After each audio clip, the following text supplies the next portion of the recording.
Philippiens, chapitre 3, Philippiens chapitre 3. Aujourd'hui nous allons voir le but de Christ dans notre vie. Philippiens 3, premier verset qui dit: Maintenant donc, mes frères et sœurs, réjouissez-vous dans le Seigneur. Je n'hésite pas à vous écrire la même chose, et cela contribue à votre sécurité. Faites attention aux chiens, faites attention aux mauvais ouvriers, faites attention aux faux circoncis. En effet, les vrais circoncis, c'est nous qui rendons notre culte à Dieu par l'Esprit de Dieu, qui plaçons notre fierté en Jésus-Christ et qui ne mettons pas notre confiance dans notre condition. Pourtant, moi-même, je pourrais mettre ma confiance dans ma condition. Si quelqu'un croit pouvoir se confier dans sa condition, je le peux plus encore. J'ai été circoncis le 8e jour, je suis issu du peuple d'Israël, de la tribu de Benjamin, hébreu, né d'hébreu en ce qui concerne la loi. J'étais pharisien. Du point de vue du zèle, j'étais persécuteur de l'Église. Par rapport à la justice de la loi, j'étais irréprochable. Mais ces qualités étaient pour moi des gains. Je les ai regardées comme une perte à cause de Christ. Et je considère même tout comme une perte à cause du bien suprême qu'est la connaissance de Jésus-Christ mon Sauveur, le Seigneur. À cause de lui, je me suis laissé dépouiller de tout. Et je considère tout cela comme des ordures afin de gagner Christ et d'être trouvé en lui, non avec ma justice, celle qui vient de la loi, mais avec celle qui s'obtient par la foi en Christ. La justice qui vient de Dieu et qui est fondée sur la foi, ainsi je connaîtrai Christ, la puissance de sa résurrection, et la communion à ses souffrances en devenant conforme à lui dans sa mort, pour parvenir d'une manière ou d'une autre à la résurrection des morts. Ce n'est pas que j'ai déjà remporté le prix ou que j'ai déjà atteint la perfection, mais je cours pour tâcher de m'en emparer, puisque de moi-même, Jésus-Christ s'est emparé. Frères et sœurs, je n'estime pas m'en être moi-même déjà emparé, mais je fais une chose, oubliant ce qui est derrière et me portant vers ce qui est devant. Je cours vers le but pour remporter le prix de l'appel céleste en Dieu Jésus-Christ. Nous tous donc, qui sommes mûrs, adoptons cette attitude. Et si vous êtes dans notre avis sur un point, Dieu vous éclairera aussi là-dessus. Seulement, là où nous en sommes, marchons dans la même direction et vivons en plein accord. Soyez tous mes imitateurs, frères et sœurs, et portez le regard sur ceux qui se conduisent suivant le modèle que vous avez en nous. En effet, beaucoup se conduisent en ennemis de la croix de Christ. Je vous ai souvent parlé d'eux, et je le fais maintenant encore en pleurant. Leur fin, c'est la perdition. Ils ont pour Dieu leur ventre. Ils mettent leur gloire dans ce qui fait leur honte.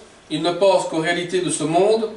Quant à nous, notre droit de cité est dans le ciel, d'où nous attendons aussi comme sauveur le Seigneur, Jésus-Christ. Il transformera notre corps de misère pour le rendre conforme à son corps glorieux par le pouvoir qu'il a de tout soumettre à son autorité.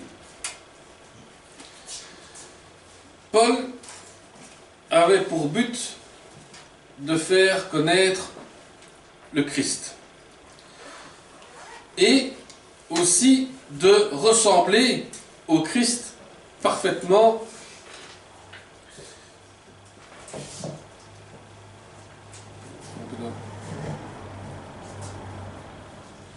Donc, parfaitement faire connaître aussi le plan de Christ pour que nous ayons...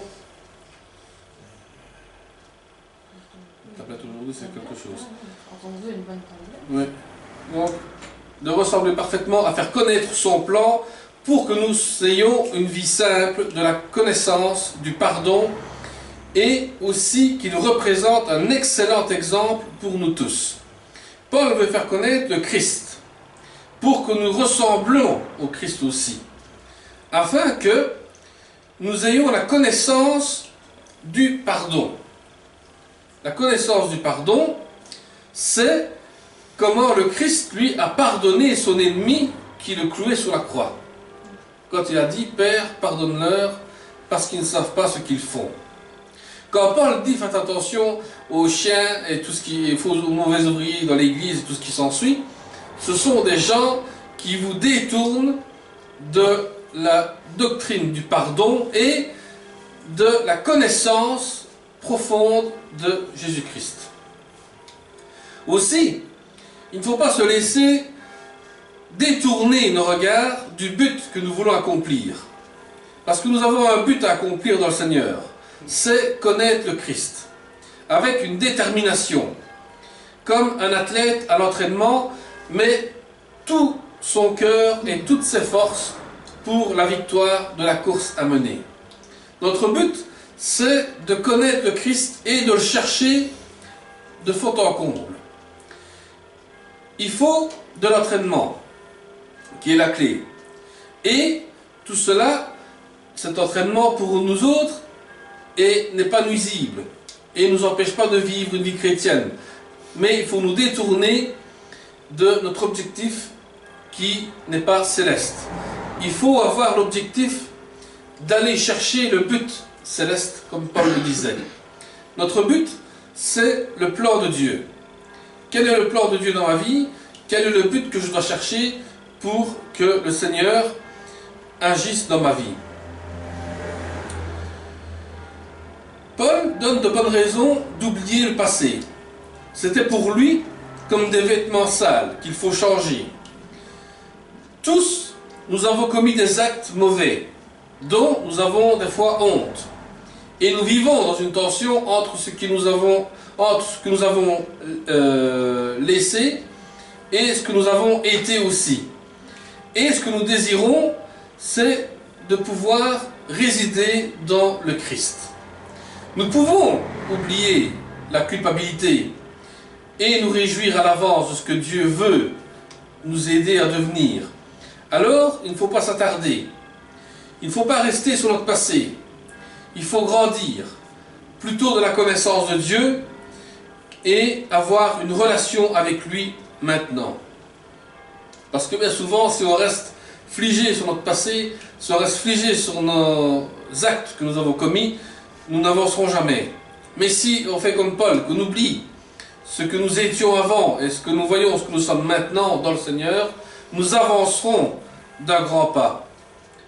Puisque nous sommes pardonnés, nous devons progresser dans notre vie de foi et d'obéissance envers Dieu. L'espérance que nous avons en Christ est la garantie d'une vie épanouie, pleine de sens, au monde d'aujourd'hui.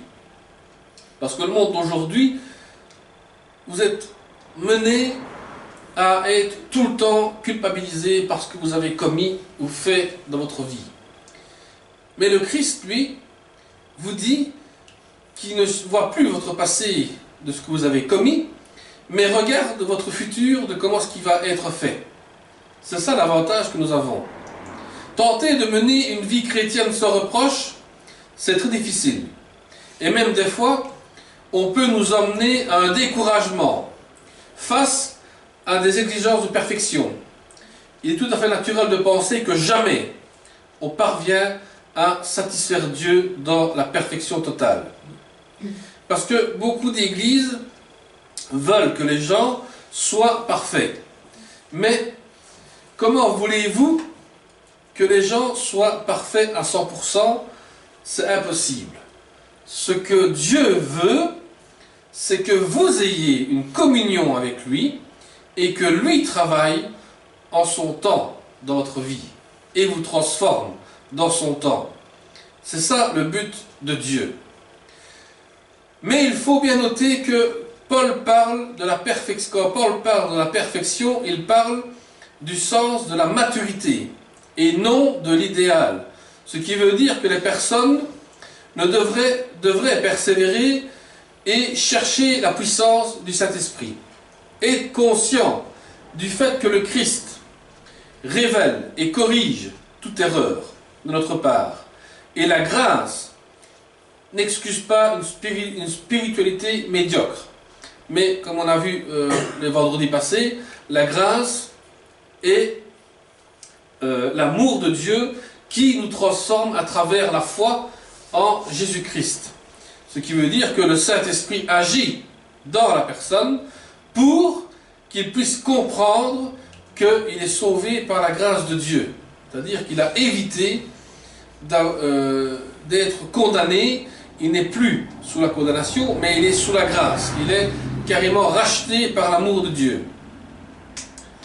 C'est pour cela que le rôle du Saint-Esprit est d'apporter le soulagement et une assurance avec ceux qui veulent aspirer une perfection dans le Seigneur. Si vous voulez être parfait dans le Seigneur, laissez-vous guider par le Saint-Esprit. Laissez-vous guider par Dieu. Laissez-vous guider par votre foi en Jésus-Christ. Et là, vous allez voir comment le Seigneur agit dans votre propre vie. Ce qui veut dire qu'à un moment donné, dès qu'on accepte Jésus-Christ, on ressent intérieurement que nous sommes travaillés par Dieu, que nous avons de la sagesse qui vient, et aussi nous commençons à sentir le Saint-Esprit qui agit. Et la maturité chrétienne consiste à agir en fonction de l'enseignement que nous avons reçu. Nous ne pouvons pas nous justifier nous-mêmes et nos manquements, parce que tout ce qui nous reste, c'est apprendre comment mettre en pratique ce que nous avons déjà reçu. L'enseignement que l'on reçoit de Jésus-Christ est de savoir comment est-ce que je vais le mettre en pratique. C'est ça l'appel que nous avons dans l'Église. Un pasteur est là pour vous enseigner, et ensuite c'est à vous de voir comment vous pouvez mettre en pratique cette parole de Dieu qui vous a été donnée. Paul ne se prend pas aux personnes qui se prétendent être chrétiens et qui ne suivent pas l'exemple du service et du sacrifice personnel donné par le Christ. Mais de telles personnes se satisfait de leurs besoins naturels et au même sens penser aux autres. C'est-à-dire que, en tant que chrétiens, nous avons un exemple de service, de sacrifice, c'est-à-dire de pouvoir aider les autres quand ils sont dans le besoin spirituel, dans le besoin de nourriture ou autre, de pouvoir les aider à les remettre sur le bon chemin dans le Seigneur. Nous sommes appelés à les guider et à les remettre sur le bon chemin du Seigneur. La liberté en Christ n'est pas un synonyme d'égoïsme. Elle pousse au contraire à saisir toutes les occasions de pouvoir servir et de devenir la meilleure personne possible. Paul nous demande d'imiter le Christ. Pas d'imiter votre pasteur, mais d'imiter le Christ. Ressembler au Christ. Suivre son propre exemple. Cela signifie qu'on ne doit pas répéter tout ce qu'il a fait, mais juste mentionner de ressembler au Christ qui est le but de notre vie. Si Dieu a dit « Faisons l'homme à notre image », ça veut dire que Dieu voulait que l'homme soit le représentant de Dieu. Et qu'est-ce que la Bible dit par rapport à Dieu et par rapport au Christ? Eh bien, la Bible dit qu'il faut aimer les uns les autres, qu'il faut partager le pain avec les autres, qu'il faut beaucoup de choses avec les autres, mais tout dans l'amour de Dieu. Et c'est ça notre but, c'est de ressembler au Christ. Ce n'est pas de connaître la Bible par cœur ou des versets par cœur et les citer aux autres, mais c'est de pouvoir mettre en pratique ce que le Christ nous a enseigné. On lit aussi dans les évangiles qu'on peut comprendre que nous avons des conseils modèles de suivre le Christ. Voilà pourquoi Paul se donne lui-même exemple de Christ. Pour qu'il puisse se faire en deux bonnes qualités. Le comportement et être capable de donner le même conseil à des jeunes convertis. Paul souligne que si on est capable de penser à leur vie sur terre, ils vont à leur perte. Pendant le culte des personnes réfléchissent des fois à leurs affaires. Des fois, quand il y a un culte, les gens écoutent la prédication, mais en même temps, dans leur tête, ils pensent à leurs poulets qui vont cuire à midi. Et quand tu leur demandes après, qu'est-ce que tu as compris de ce que Dieu a voulu te donner aujourd'hui, eh bien, ils ne savent plus te répondre. Parce qu'ils n'ont pas compris ou ils n'ont pas écouté ce que l'enseignant leur a expliqué. Les personnes sont tellement préoccupées par leur organisation de leur prochaine soirée à préparer, quelque chose chez eux, ils préfèrent leur plaisir terrestre et physique que de se préoccuper du royaume de Dieu. Bien souvent, on oublie c'est quoi le royaume de Dieu.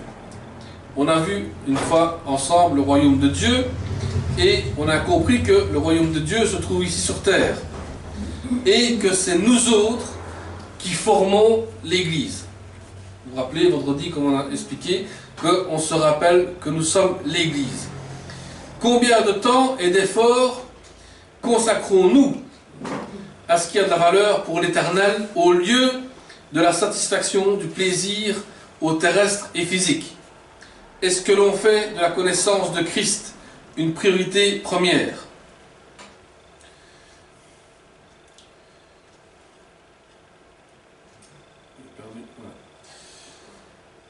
Donc, aimer son prochain, c'est savoir écouter son prochain et de pouvoir aussi aider son prochain. Telle est la parole du Seigneur qui nous est enseignée. Mais beaucoup de chrétiens oublient que nous sommes les citoyens des cieux et restent intéressés au plaisir de biens terrestres. Alors, comment peuvent-ils défendre les intérêts du Christ pour les lieux célestes?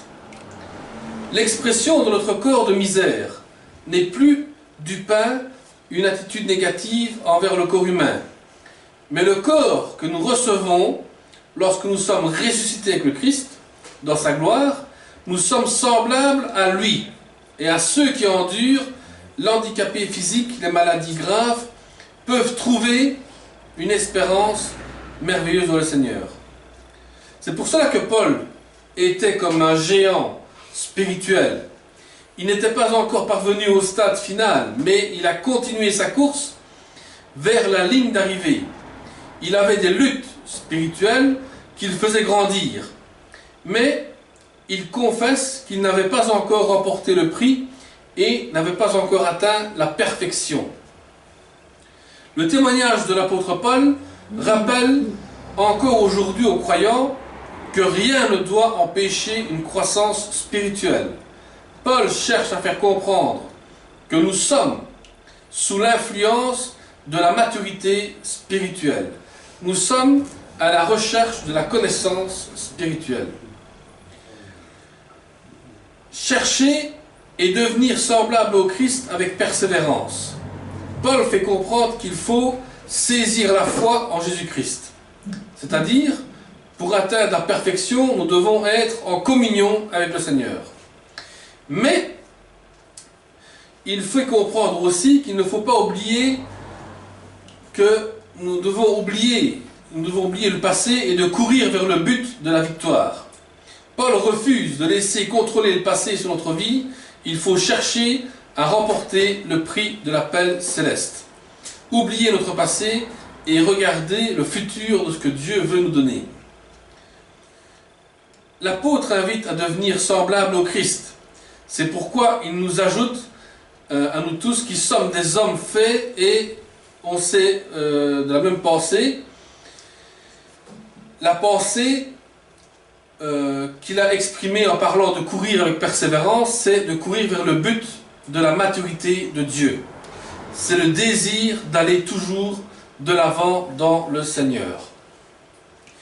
Il ne fait aucun doute que le plus grand besoin des chrétiens, c'est de vivre en accord avec ce qu'ils possèdent déjà dans le Christ. Pour la plupart des enfants de Dieu, se contentent d'une position inférieure et glorieuse. C'est pourquoi il faut marcher dans le même pas d'une même position.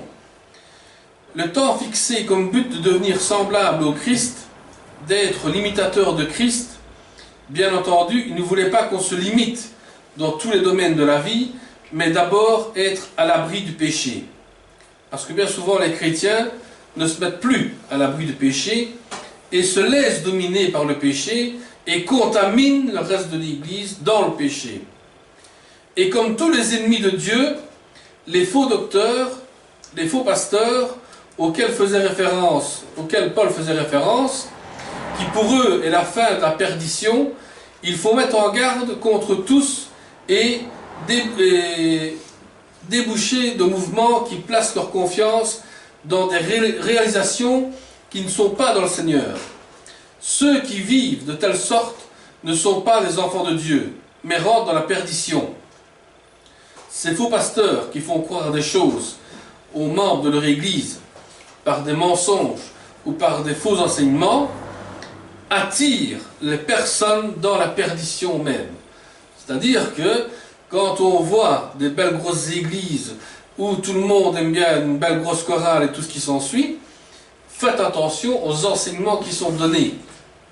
Car les faux docteurs et les faux pasteurs sont en cours pour l'instant et amènent les gens plus dans la perdition que dans la grâce de Dieu.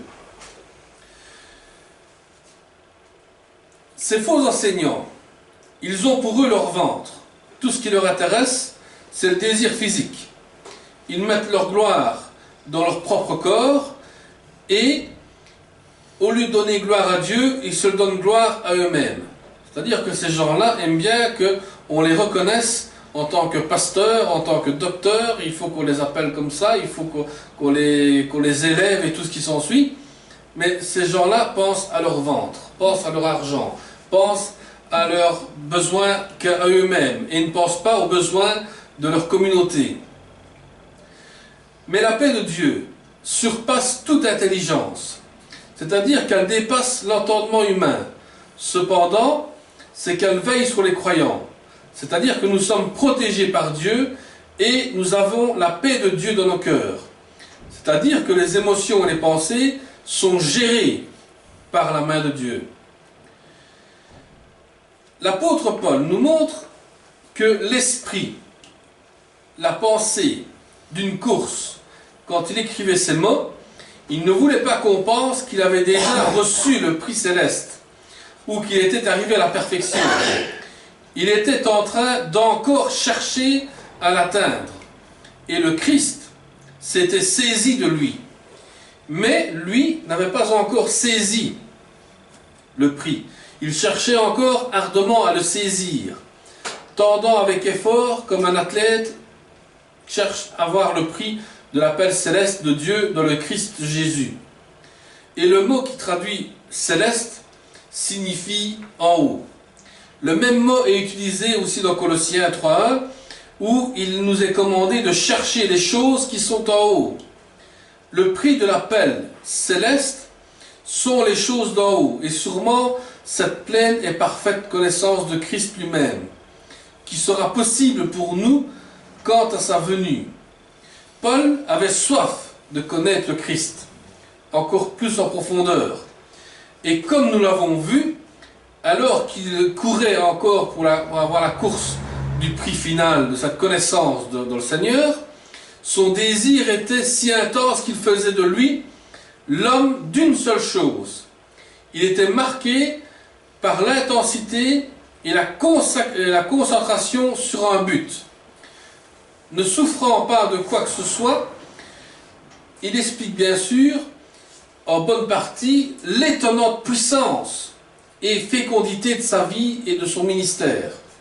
Il parle de sa faiblesse, qui marque aussi souvent notre vie dans le ministère, et les caractères exactement opposés, le manque de résolution, le manque de concentration, le temps, l'énergie, beaucoup de choses qui se mettent en valeur, ou l'importance, au lieu que nous soyons dirigés par une seule chose, et nous recherchons la miséricorde de Dieu et la part du Seigneur dans une mesure croissante. C'est pour ça qu'il dit, je fais une chose, c'est chercher la puissance de Dieu et chercher la connaissance du Seigneur. Paul se réjouissait aussi de savoir qu'on pouvait parler d'autres frères que lui comme étant parfaits, ou des adultes en Christ, qu'on appelle ça, des gens qui sont matures dans le Seigneur. Ils auraient le même sentiment que lui à ce sujet. D'autres n'avaient guère fait les mêmes progrès spirituels et pouvaient donc voir les choses quelque peu différemment. Ceux-ci sont exhortés à marcher dans le même chemin, dans les choses auxquelles il était parvenu, avec l'assurance que Dieu les conduirait jusqu'à ce qu'ils voient les choses justes comme elles avaient été révélées à l'apôtre. Nous devons prendre très à cœur les versets que Paul nous cite, parce qu'il illustre la manière dont les croyants les plus spirituels et les plus avancés doivent se conduire avec ceux qui sont moins avancés. Parce que ceux qui sont plus matures spirituellement sont des guides pour les nouveaux convertis, sont des guides pour faire comprendre qui est le Christ dans notre vie et à quoi sert aussi de croire au Seigneur Jésus-Christ, pour ne pas que nous partons dans la perdition. Et pour cette raison, il pouvait demander à ses convertis d'être ses imitateurs, donc devait être un exemple, d'être un modèle pour eux. Nous sommes appelés à être des modèles de Christ. Et c'est d'autant plus nécessaire, même dans ces temps du commencement, que tout, en prétendant bien sûr faire encore partie de la sphère de la profession chrétienne, ceux qui sont placés devant nous ne sont pas des croyants immatures, ni des croyants animés d'un esprit tout à fait pervers. Mais nous avons affaire à des adversaires dont la fin est la destruction. Ils sont démasqués aux termes très énergiques. Ces faux pasteurs qui font croire des choses dans leurs assemblées, tôt ou tard sont démasqués. Et puis s'étonne que l'Église commence à tourner mal, commence à avoir des problèmes, commence à avoir des sujets qui dépassent certaines limites. Pourquoi? Parce qu'ils ont laissé faire certaines personnes qui n'étaient pas encore matures spirituellement. Et alors ensuite arrive que l'Église commence à tourner dans la confusion, dans les disputes et dans les conflits. Ce que Paul veut exposer, il expose 5 points importants. Ces gens-là, qui ne sont pas matures spirituellement ou sont des religieux sans connaissance de Christ, ils sont ennemis de la croix de Christ. Et peut-être pas de sa mort, mais de sa croix. De cette croix qui devant Dieu a mis la sentence de mort sur l'homme, sur sa sagesse et sur sa gloire. C'est-à-dire que certains pasteurs et certains membres de l'Église sont arrivés à recrucifier encore une fois le Christ parce qu'ils n'ont pas compris qu'il était mort pour nous et pour nous délivrer du péché et de l'esclavage de la religiosité. Ils n'ont pas compris qu'ils sont libres dans le Seigneur. Ils sont redevenus des ennemis de Christ. Pour vous dire comme les mauvais esprits peuvent rentrer dans une communauté et transformer des gens à devenir ennemis de Christ. Deuxième chose, leur fin, c'est la destruction. Cela suffisait à faire pleurer Paul en pensant à eux.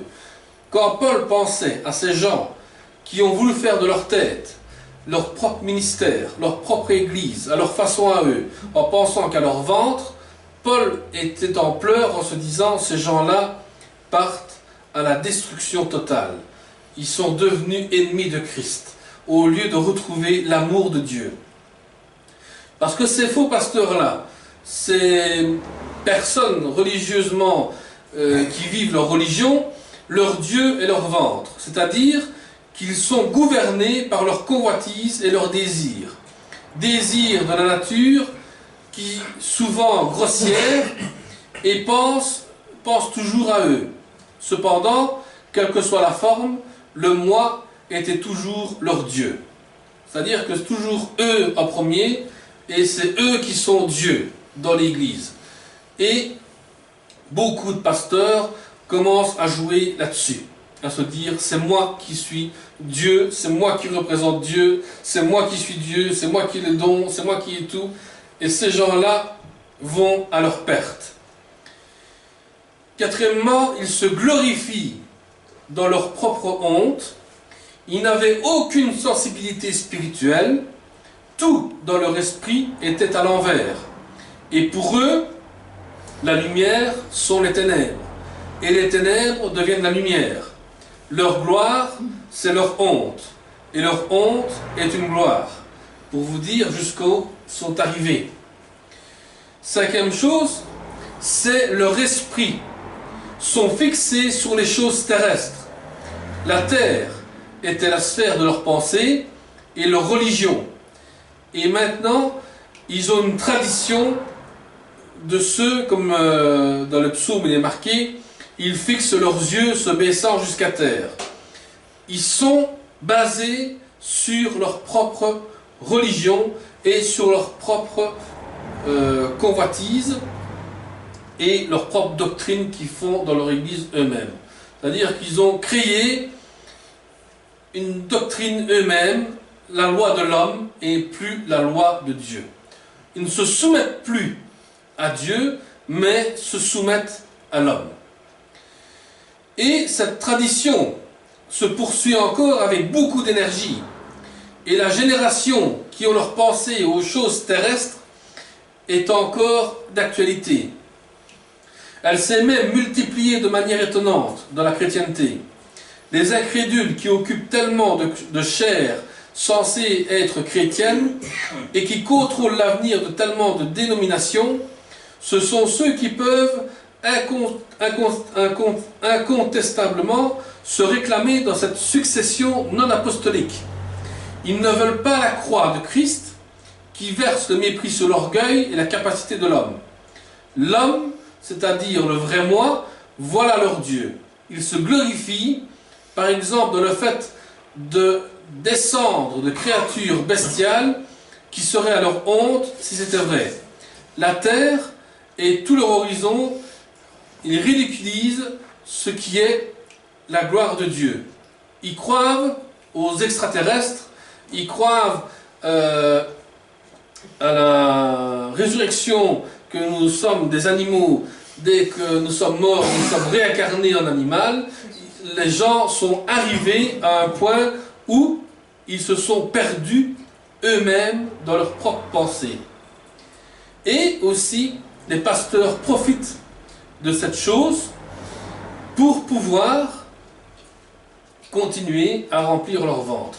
Comme j'avais vu une fois un pasteur dans la région qui prêchait tellement bien l'argent que les gens ont donné je ne sais pas combien de milliers d'argent et s'est acheté une Jaguar pour venir à l'église. Pour vous dire jusqu'où on arrive à bouger le Christ pour mettre l'homme dans la propre gloire. Donc voilà vraiment notre domaine de vie, notre citoyenneté. Il ne faut pas s'associer avec des ennemis de la croix qui voudraient nous enseigner. Le ciel est notre patrie et c'est bien vers les cieux que nous allons. Mais avant d'y arriver, notre corps a besoin d'un grand changement qui aura lieu à la venue du Seigneur. Notre corps d'humiliation va être transformé à la ressemblance du corps de sa gloire. Et l'opération de ce pouvoir puissant est nécessaire pour accomplir cette transformation. Notre attitude est donc une attitude d'attendre le Seigneur qui va venir des cieux, auquel nous appartenons. Il vient comme celui qui exerce un pouvoir, lui permettant finalement de pouvoir donner toute chose, toute autorité. Et c'est une pensée très touchante que nous devons savoir, que en tant que vivants ou morts, nous serons conformes à lui-même. Puis étant fait à sa ressemblance, nous allons rentrer dans tout ce qui implique notre citoyenneté céleste. Ainsi, si on attend notre Sauveur et Seigneur, nous gardons les yeux fixés et notre cœur dirigé vers les cieux, car le prochain mouvement d'importance décisive viendra des cieux. Voilà, nous allons prier pour conclure. Seigneur, nous te remercions, nous te bénissons, Seigneur, et encore, Seigneur, fais que nous ayons encore notre but, Seigneur, c'est le but céleste. Que chacun de nous, Seigneur, regarde toujours vers les cieux, et non pas vers leurs propres besoins terrestres. Car, Seigneur, les besoins terrestres ne sont que passagers, mais les besoins célestes, Seigneur, sont le plus grand privilège que nous pouvons avoir. Seigneur, prépare-nous, Seigneur, à que nous soyons prêts à ton retour, prêts, Seigneur, aussi, à que nous puissions recevoir cette onction, Seigneur, et aussi cette perfection, Seigneur, que tu vas nous donner, et aussi que nous soyons ta ressemblance dans ta force et dans ta gloire, Seigneur. Glorifie-nous, Seigneur, encore aujourd'hui, agis encore par ton Saint-Esprit, Seigneur, qu'aucun mauvais esprit ne puisse rentrer ici pour changer les choses qui ont été dites, Seigneur, mais que ta vérité soit toujours annoncée dans le nom de Jésus-Christ. Amen. Amen.